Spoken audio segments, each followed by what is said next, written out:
রতন নিয়ে বাড়ির ভিতরে চল, ওইখানে মহিলা মুরব্বীরা আছে, তাদের তো সালাম করা দরকার। তা তো অবশ্যই, মুরব্বীদের দোয়া তো নেওয়া লাগবেই।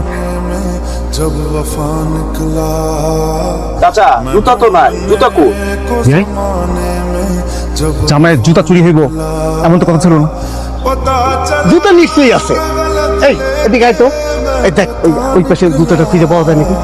আরে জুতা যাইব কই, চিন্তা করেন না, আরে আশেপাশে আছে, পাওয়া যাইব। এতটুকু জায়গার মধ্যে জুতা থাকলে দেখাই তো যাইতো। জুতার কি পা হয়েছে নাকি? হাইটা এটা চলে গেছে। বাচ্চারা মনে হয় একটু দুষ্টামি করে ফেলছে। অভদ্র লোকের সাথে আত্মীয়তা করতে আসেন কেন? হ্যাঁ, এই মেয়ে আমরা নিব না। এই রতন চল। কি কইলেন আপনি? এই মেয়ে নিবেন না? না, আমি মাইয়ার মামা এখানে খাড়ায় আছি, এক টাকান দেখি সবগুলারে বাইন্দা পিটাম করে দিলাম।